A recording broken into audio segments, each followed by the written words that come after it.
Hello, and welcome back to Trust Talk, where we break down smarter mortgage options for borrowers who do not fit the traditional lending box. I'm Jason Nichols, your host and CMO at Truss Financial Group. And I'm Jeff Miller, CEO of Truss Financial Group, one of the nation's leading non-QM mortgage brokerages, and ranked by Scotsman Guide among the top 10 mortgage brokers by volume. From HELOCs and DSCR loans to financing for self-employed borrowers, we cover everything that matters for our audience. Let's get into today's topic. Jeff, today we are talking about something that affects millions of people who are trying to buy a home but keep running into the same wall: self-employed borrowers.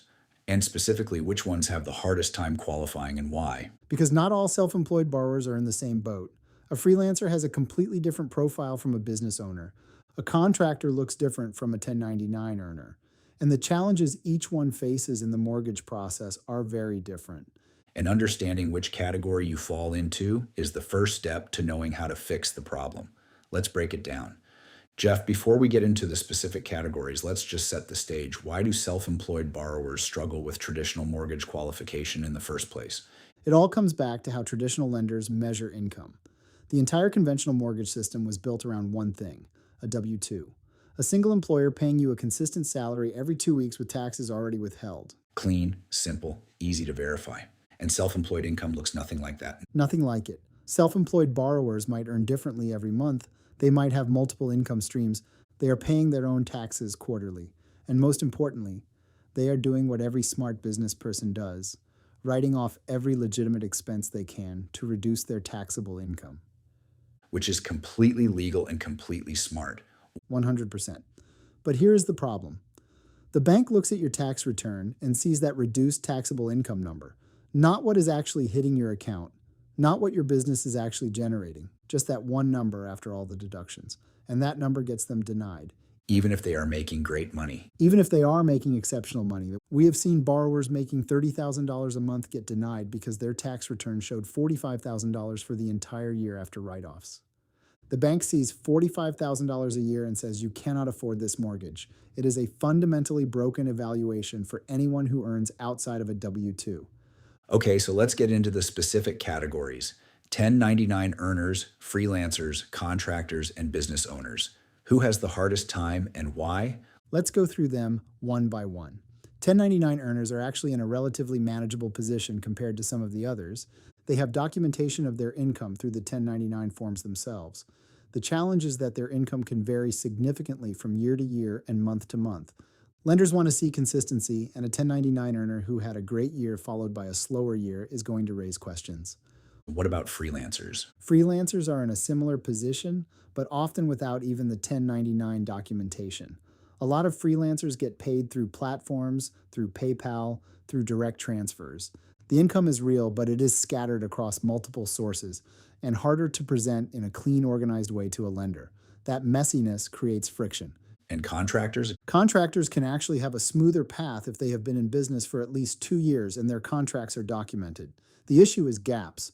A contractor between projects might show a period of no income, which a lender reads as instability, even if the overall annual income is strong. And then business owners. Where do they fall?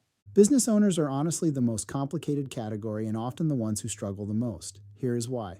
A successful business owner is aggressively minimizing their taxable income. They are writing off everything: equipment, travel, home office, vehicles, health insurance, all of it. And the more successful they are, the more they write off, and the lower their taxable income looks on paper. So the more successful you are, the harder it is to qualify. Yeah, it sounds crazy, but that is exactly how the traditional system works. A business owner making $500,000 a year might show $60,000 in taxable income after deductions.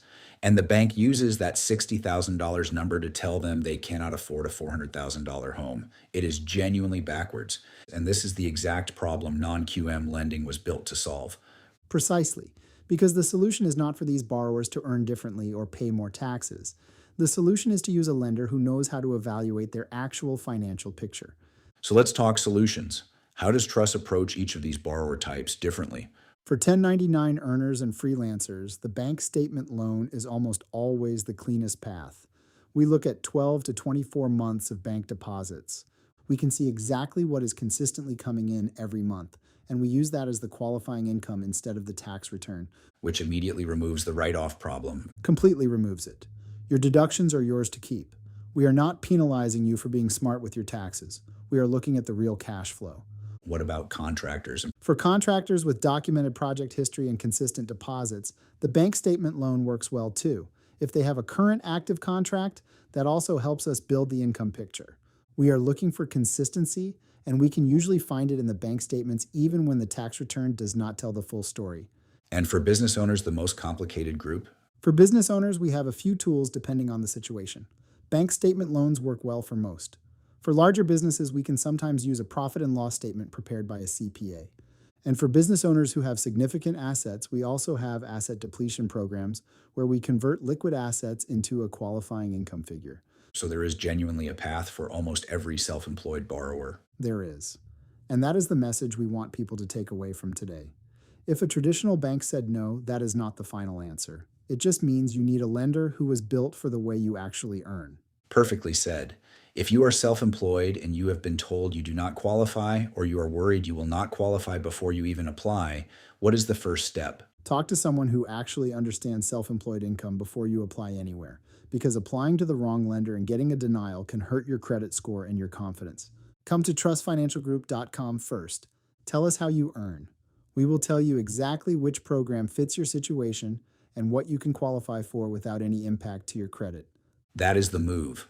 Thanks for tuning in to the Truss Financial Podcast. If this helped you understand your options better, subscribe so you never miss an episode. We will see you on the next one.